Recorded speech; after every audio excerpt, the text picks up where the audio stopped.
October 1944. In a German prisoner of war camp near the Dutch border, survivors of the Arnhem battle face their first weeks of captivity. They've lost comrades, lost the battle, lost their freedom. Then something unexpected happens. The German commandant calls the senior British officer to his office and makes an offer no one anticipated: permission to hold a formal memorial service for the fallen, with German military honors. What the British prisoners said in response and what happened during that service revealed that even in the darkness of war and captivity, human dignity could survive. Today, we're revealing the words spoken when enemies came together to honor the dead, and why both sides remembered that moment for the rest of their lives. Late September 1944. Over 6,000 British and Polish airborne soldiers captured at Arnhem were being processed through the German POW system. The wounded went to military hospitals.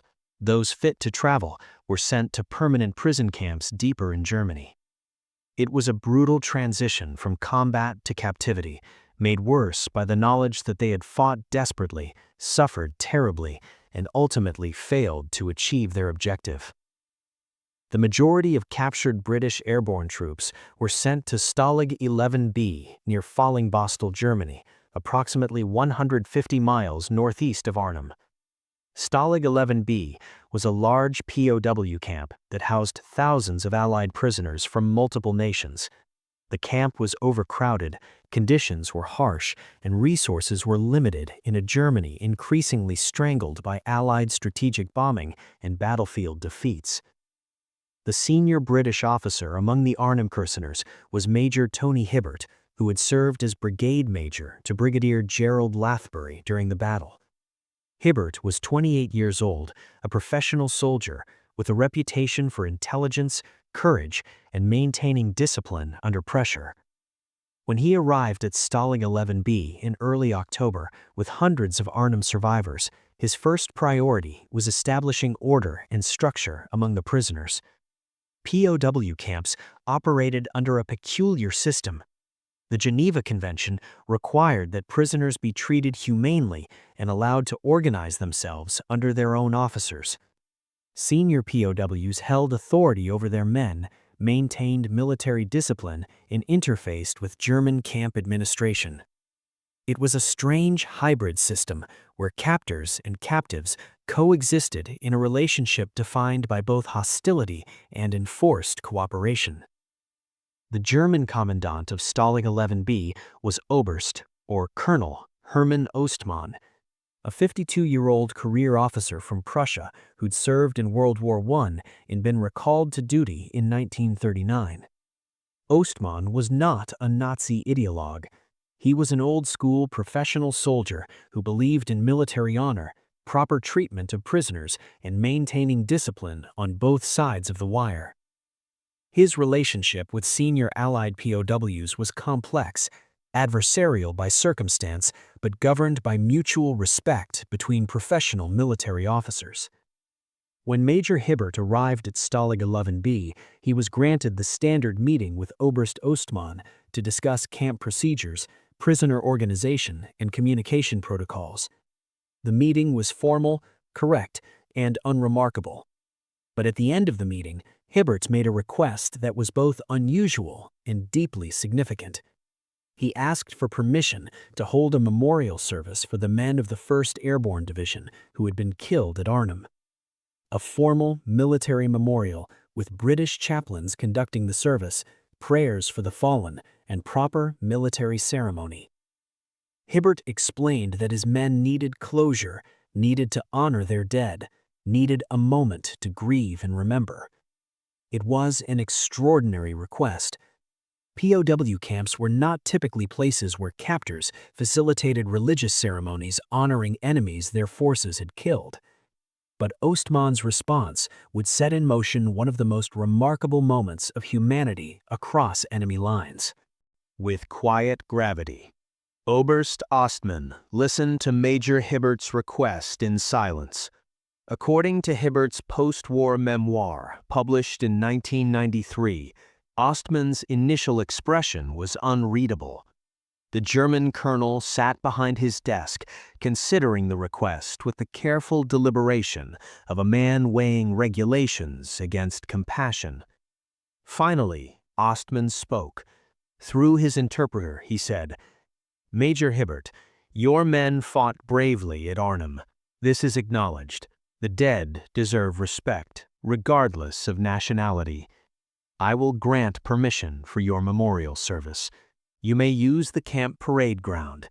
Your chaplains can conduct the service according to British military tradition. My guards will not interfere." Hibbert, surprised by the immediate approval, thanked the German commandant. Then Ostman added something that made the offer even more remarkable. "Furthermore, I will order my troops to observe the service with appropriate military courtesy. When British soldiers honor their dead, German soldiers will stand in respect. This is proper between military professionals." Hibbert was stunned. This went beyond grudging permission. Ostman was offering German participation, German respect, German military honors for British dead. It was an act of extraordinary grace from a captor toward his prisoners. According to Hibbert's account, he responded, "Herr Oberst, that is more than we expected or requested. May I ask why you're extending such courtesy?" Ostman's reply revealed his character. "Major, I am a soldier. I have buried comrades. I understand the need to honor the fallen. Your men fought against mine at Arnhem. Many German soldiers died in that battle. We honored our dead. You should be allowed to honor yours. War makes us enemies. It does not make us barbarians." With restrained emotion, the meeting ended with Ostman granting full permission for the memorial service, scheduled for October 8, 1944. British POWs would be allowed to construct a memorial structure on the parade ground. Chaplains could prepare the service, and critically, all Arnhem survivors in the camp would be permitted to attend. Over 800 men gathering together, the largest assembly of prisoners the Germans would normally never allow, for security reasons. Word spread through the British compound within hours. The Arnhem survivors would hold a memorial service, with German permission, with German respect. Men who had spent weeks processing defeat, captivity, and loss suddenly had something to focus on, honoring their fallen comrades with dignity. But what the British prisoners didn't initially realize was how seriously Oberst Ostman took his commitment to honor the service. Over the next week, British POWs prepared for the memorial service with an intensity that surprised their guards. Men who had been listless and defeated suddenly found purpose. Carpenters among the prisoners built a memorial cross from scrap lumber. Others constructed a small platform for the chaplains. Someone discovered paint and created a banner reading, "1st Airborne Division, Arnhem, 1944. Another prisoner, a talented artist before the war, drew portraits of the bridge at Arnhem and the divisional insignia. The preparations were therapeutic. Private James Sims, a survivor of the bridge fighting, wrote in his diary, "Working on the memorial has given us something besides grief and anger. We're building something to honor the blokes we lost. It won't bring them back, but it shows we haven't forgotten them. That matters." Captain Randolph Malone, a company commander who had fought through the entire Arnhem battle, organized rehearsals for the service. British military memorial ceremonies followed specific protocols.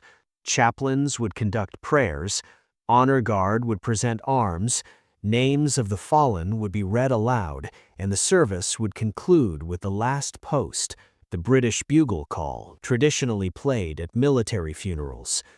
The challenge was that most musical instruments had been left behind in the chaos of battle and capture. The prisoners had no bugle. the haunting notes of the last post, essential to any British military memorial, seemed impossible to include. Then a German guard approached the wire. He had heard about the memorial service and the lack of a bugle. He told the British prisoners that he had served in a military band before the war. He had a trumpet. He offered to play the last post at the memorial service.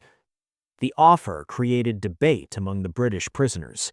Some felt it was inappropriate for a German soldier to play at a memorial for men the Germans had killed. Others argued that the gesture represented exactly the kind of respect between soldiers that transcended nationality. The debate reached Major Hibbert, who made the decision. The German guard's offer would be accepted. If Oberst Ostmann could order his troops to honor British dead, British prisoners could accept a German soldier's musical tribute.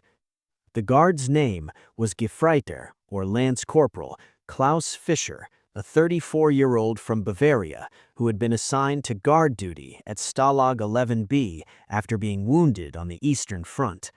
Fischer was not a Nazi.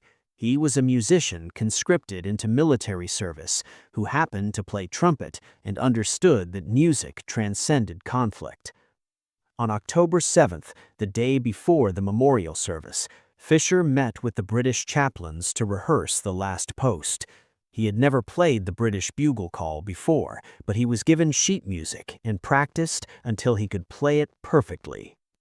British prisoners gathering near the wire to listen reported that Fischer's playing was beautiful, mournful, and deeply moving. One prisoner, Sergeant David Morris, wrote in his diary, "The German trumpeter played our funeral call with such feeling that men were crying. He's the enemy. He probably killed British soldiers in Russia. But in that moment, playing for our dead, he was just another soldier honoring fallen comrades. War is strange." Meanwhile, Oberst Ostmann was making his own preparations. He ordered his German guards to clean and press their uniforms for the ceremony. He issued instructions that during the memorial service, German soldiers would stand at attention and render military honors when appropriate. Most remarkably, he arranged for a German military chaplain to attend the service and offer prayers in German for the fallen of both sides. This decision shocked some of his own officers. One German lieutenant reportedly questioned whether honoring enemy dead was appropriate. Ostmann's response, recorded in his post-war memoir, was direct. "We are soldiers, not murderers. The British fought honorably. They died honorably. We will honor them honorably. Anyone who cannot understand this distinction does not understand what it means to be a professional military officer." October 8, 1944. A cold, gray autumn morning at Stalag XI-B. Over 800 British prisoners assembled on the camp parade ground, the largest gathering of prisoners since their arrival. They formed up in military order, despite having no uniforms, no equipment, and no formal military structure beyond what they maintained themselves. They stood in ranks, organized by unit, maintaining discipline even in captivity. German guards lined the perimeter, but for once they were not there to intimidate or control. They stood at attention, rifles grounded, observing the ceremony with military courtesy. Oberst Ostmann stood at the front of the German formation in full-dressed uniform, alongside his senior officers.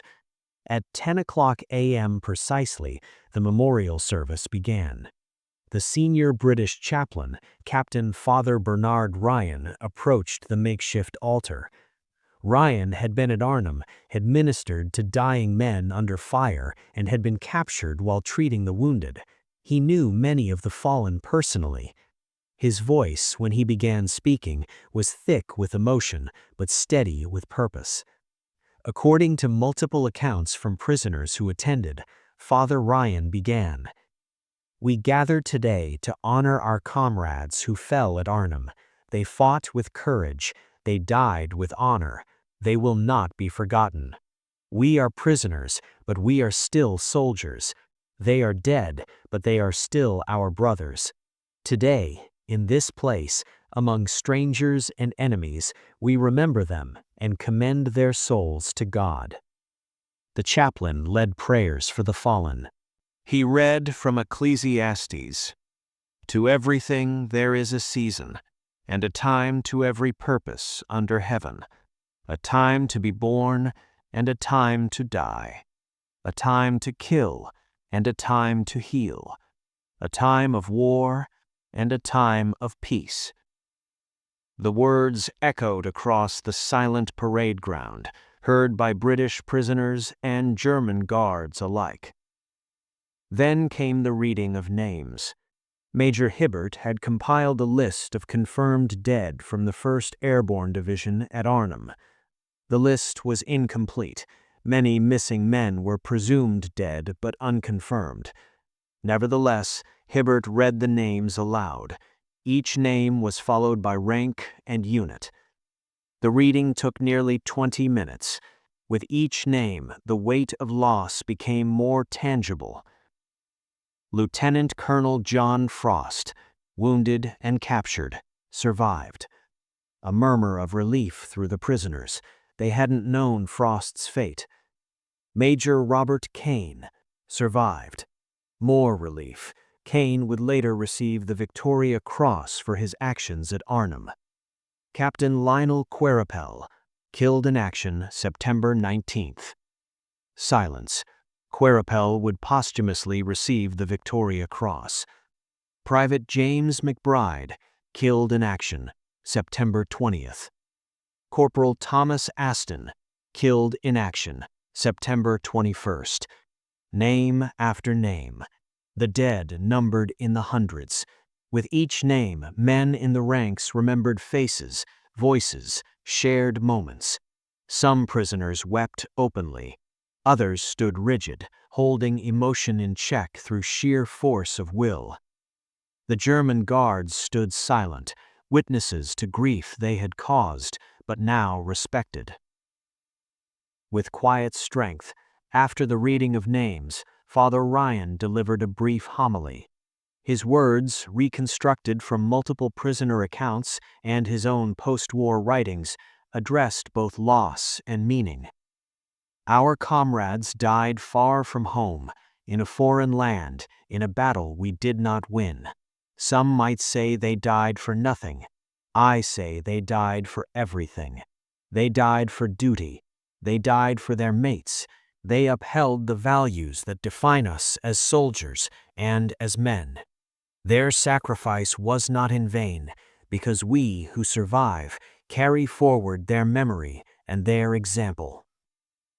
Then Ryan did something unexpected.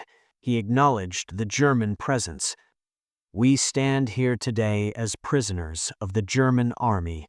Our enemies guard us. Yet today our enemies have shown us respect. They have allowed this service. They stand in honor of our dead. This is what distinguishes soldiers from savages. This is what allows humanity to survive, even in war. For this courtesy, we are grateful. Several British prisoners later reported that Oberst Ostman visibly reacted to this acknowledgement, a slight nod of respect between the German commandant and the British chaplain. The service moved towards its conclusion. The Honor Guard, 6 British prisoners in threadbare uniforms, presented arms with rifles borrowed from the Germans specifically for the ceremony. The makeshift memorial cross was unveiled, bearing the inscription, "In memory of the 1st Airborne Division, Arnhem, September 1944. They gave their tomorrow for our today." Then came the last post. Gefreiter Klaus Fischer raised his trumpet. Softly, the first notes pierced the morning silence, achingly beautiful and infinitely sad. the traditional British bugle call played by a German soldier for British dead, while prisoners and captors stood together in respect. It was a moment that transcended nationality, transcended war, transcended everything except shared recognition of sacrifice and loss. As Fischer played, British prisoners came to attention. German guards came to attention. Tears streamed down faces on both sides of the wire. When the final note faded into silence, no one moved. The moment stretched, heavy with meaning that words could not capture. Father Ryan concluded the service. May they rest in peace. May we who survive live worthy of their sacrifice. May God grant us all, friend and enemy alike, the wisdom to end this war and the grace to find peace. Amen. Amen echoed across the parade ground, spoken by British prisoners and, quietly, by some German guards. The ceremony ended.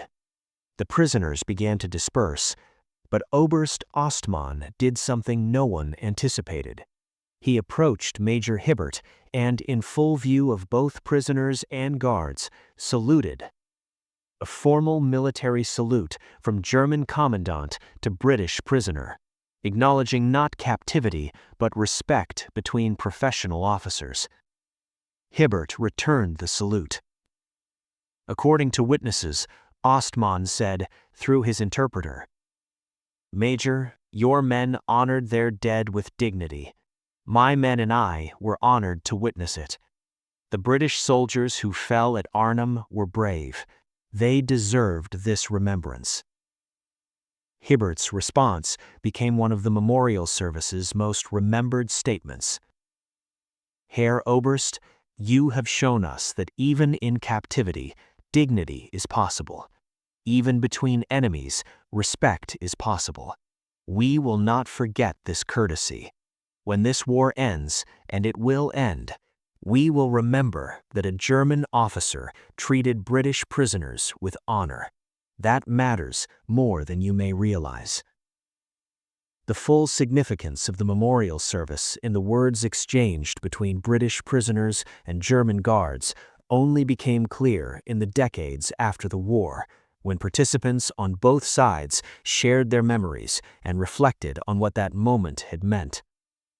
Major Tony Hibbert, in his 1993 memoir, A Bloody Job Well Done, devoted an entire chapter to the memorial service. He wrote about his initial conversation with Oberst Ostmann. When I requested permission for the service, I expected bureaucratic obstacles, perhaps grudging approval at best. What I received was immediate, generous permission in German military participation. Ostmann's words about not being barbarians struck me profoundly. We were enemies.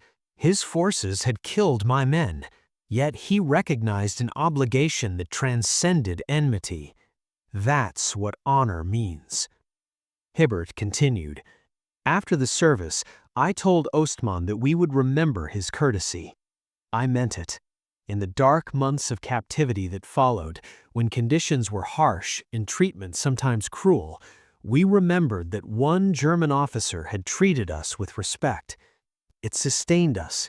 It reminded us that not all Germans were Nazis, that professional soldiers could maintain humanity even in the midst of war's hatred." Father Bernard Ryan's post-war writings provided the spiritual perspective. In a 1962 article for a Catholic veterans journal, Ryan reflected, "The memorial service at Stalag XI-B was the most meaningful religious ceremony I ever conducted, not because of elaborate ritual or grand setting, but because in that moment we touched something transcendent. British and German, prisoner and guard, Christian and possibly non-believer, all stood together acknowledging that death demands respect and fallen soldiers deserve remembrance. When I thanked the Germans for their courtesy, I meant it with complete sincerity. They had shown us grace when they could have shown us cruelty. Ryan added one particularly moving reflection. After the service, several German guards approached me privately. They thanked me for the prayers. They said they had lost comrades too, and the service reminded them of their own grief. One young German soldier, barely 20 years old, told me his brother had been killed in Russia. He said, "Father, your prayers were for your dead, but in my heart, I prayed for my brother too. I hope God heard both prayers." I told him I was certain God did. In that moment, we weren't priest and enemy soldier. We were two men who understood loss. That's what the memorial service accomplished. Gefreiter Klaus Fischer, the German trumpeter who played The Last Post, provided his perspective in a 1978 interview with a German television documentary about POW camps. Fischer recalled, "I was nervous about offering to play for the British memorial. Some of my fellow guards thought I was betraying Germany. But I am a musician before I am a soldier. Music honors the dead regardless of nationality. When I played The Last Post, I played for all soldiers who died in the war. British, German, Russian, American, all of them. Music transcends conflict. That's what I believed then. That's what I believe now." Fischer added, "After the service, several British prisoners approached me. They shook my hand. They thanked me. One man said, 'You played beautifully for our mates. Thank you.' I was moved to tears. These were men whose friends I had helped honor, men my country had defeated and imprisoned, yet they treated me with kindness. I have never forgotten their faces or their gratitude." Perhaps the most remarkable testimony came from Oberst Hermann Ostmann himself.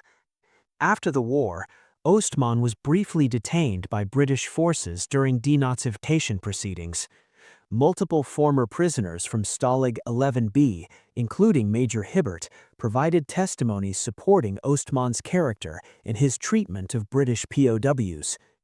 Ostmann was cleared of war crimes and lived quietly in Germany until his death in 1971. In a 1968 memoir published privately for family, Ostmann wrote about the memorial service. "October 8, 1944 was one of the proudest days of my military career. Not because of military victory, but because I was able to maintain military honor in difficult circumstances. The British prisoners requested respect for their dead. I granted it because it was right. Some of my superiors questioned this decision. I told them that Germany's cause would not be advanced by denying prisoners the right to honor their fallen. If we could not maintain basic human decency, we had lost more than the war. We had lost our souls." Ostmann continued, "After the service, Major Hibbert told me we had shown that respect was possible between enemies. He was right, but I learned something too. I learned that the British soldiers, even in defeat and captivity, maintained dignity and discipline that commanded respect. They were worthy adversaries. I was honored to show them courtesy they deserved." In a passage that would prove prophetic, Ostmann wrote, "I wondered during that memorial service whether Germany and Britain would find peace after this war. I hoped we would. I believed that if soldiers on both sides could recognize each other's humanity, perhaps nations could too. The memorial service gave me hope that reconciliation was possible, that the hatred this war created need not be permanent." The memorial service at Stalag XI-B had ripple effects that extended far beyond October 8, 1944. It established a precedent for how British prisoners and German guards interacted for the remainder of the war.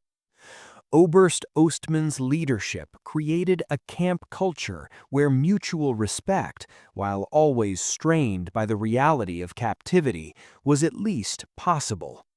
British prisoners who survived Stalag XI-B consistently rated it as one of the more humanely administered camps in the German POW system. Conditions were never easy. Food was scarce, space was limited, medical care was inadequate. But systematic cruelty was rare, and German guards generally followed Geneva Convention protocols.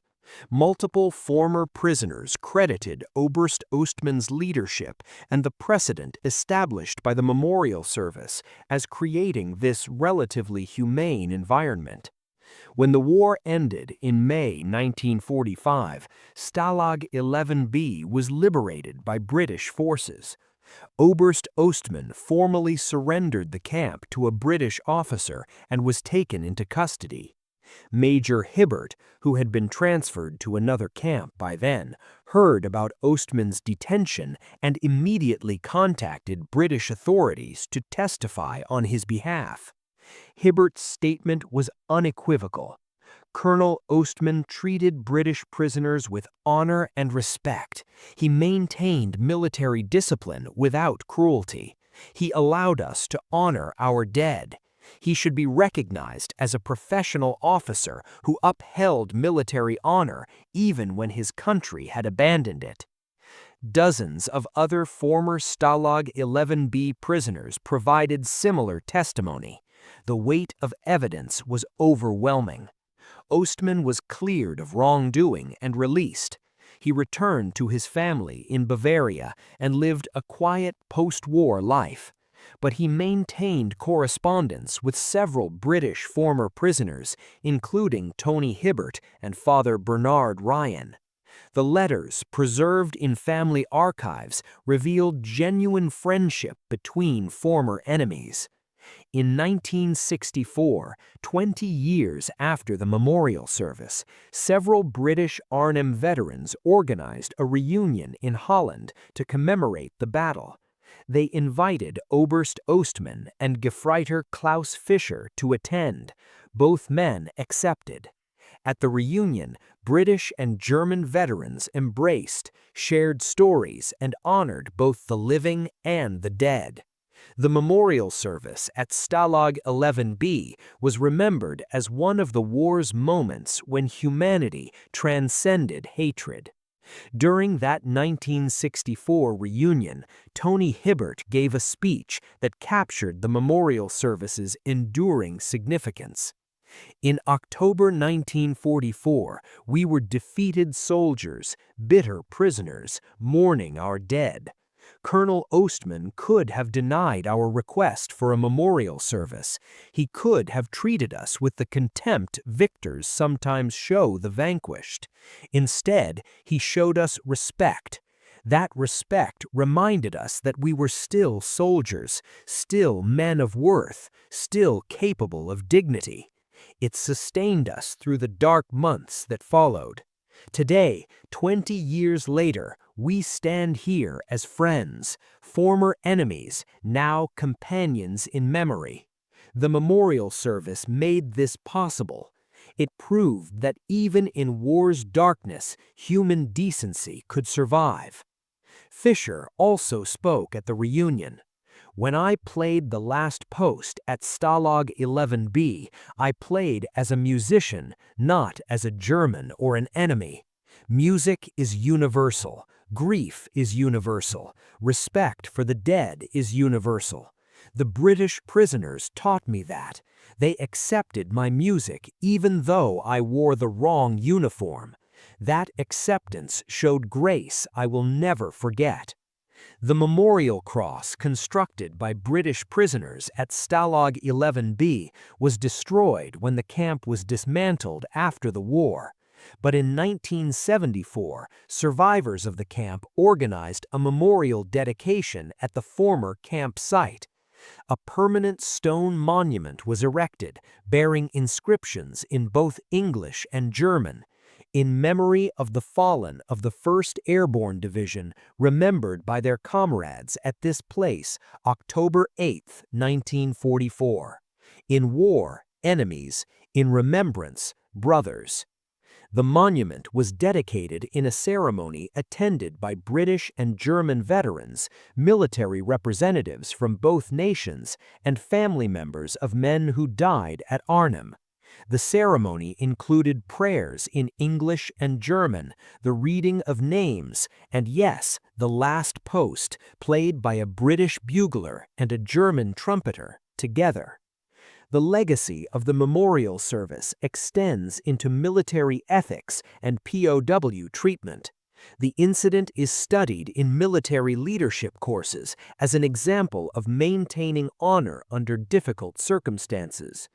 Oberst Ostmann's decision is presented as exemplifying professional military conduct that transcends immediate tactical advantage.